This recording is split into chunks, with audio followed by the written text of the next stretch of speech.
In this video, we're going to look at ways to create various types of melodies. We've been discussing chords and chord progressions frequently in recent videos. However, the top line can be the make or break element of your track, so we wanted to demonstrate some ideas that can also cure writer's block while composing melodies. We'll be using one chord progression to apply the techniques, but we recommend that you focus on the general points to implement them in your own chord progressions, tracks, and productions.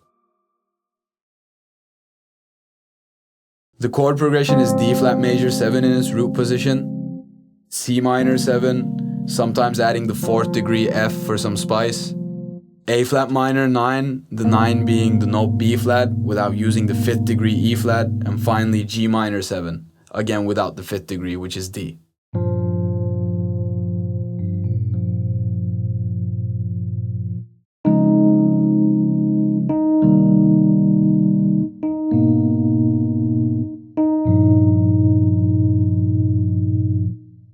A lot of the time, the most beautiful melodies are the result of keeping it simple and minimal while picking musical notes. A way to improve on this is to think about the common or mutual notes between the chords. To find the common notes, we can look at the individual scales of each chord. Looking at these, the note E flat stands out. Here's an example melody almost only using this note.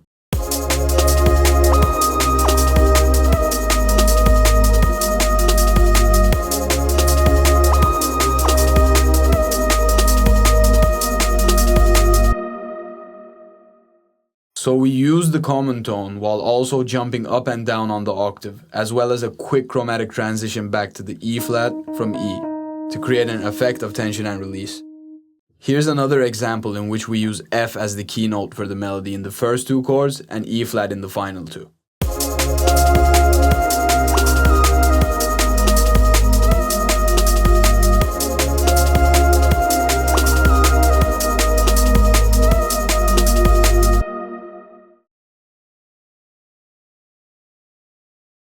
Another great way to create a musical melody is by using phrases based on mutual pentatonic scales that these chords have.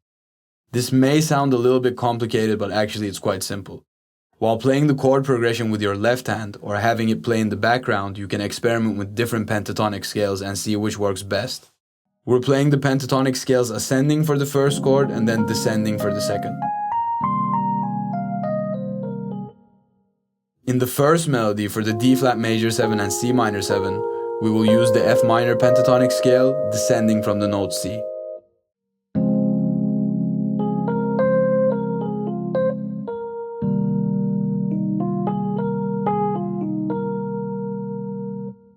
The use of one scale between two chords gives color and musicality to the melody.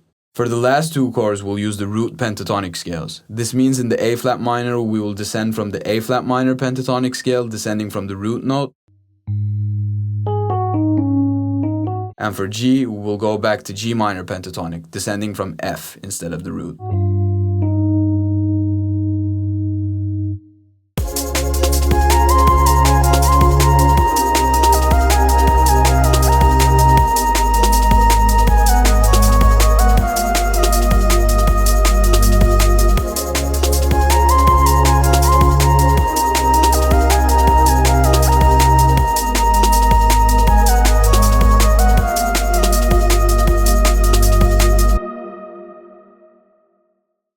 One more important aspect of this last melody we looked at is rhythms.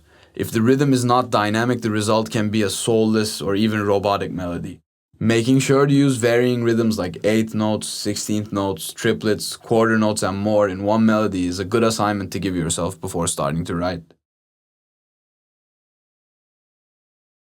Speaking of rhythm, one more way you can use variety in rhythm is with melodies based on arpeggios. When using an arpeggiator, unless you're doing a lot of automation, patterns will sound very repetitive. But when playing or writing in melodies manually, you can manipulate the timing of the notes much more. Let's take this next melody for example. We play short arpeggiated phrases, either putting space or notes with slower rhythms in between the arps. In the first chord, we're using D flat major's 3rd F and 7th C, then taking a break. Starting the next C minor phrase from its 2nd degree D, but instead of starting it with the 8th notes as we did in our first phrase, the D is a dotted quarter note, which has a length of 3/8 notes. This gives space and breath to the melody. After descending D, G, F, D from C minor, What we do is a similar pattern in the A flat minor with different notes. We'll use B flat, G flat, B, and B flat, which are the 9th, 7th, and 3rd degree notes of the chord. Then for contrast, we can make a wide leap between the notes B flat and D from the G minor triad, again using less notes and sounding less robotic compared to an arpeggiator.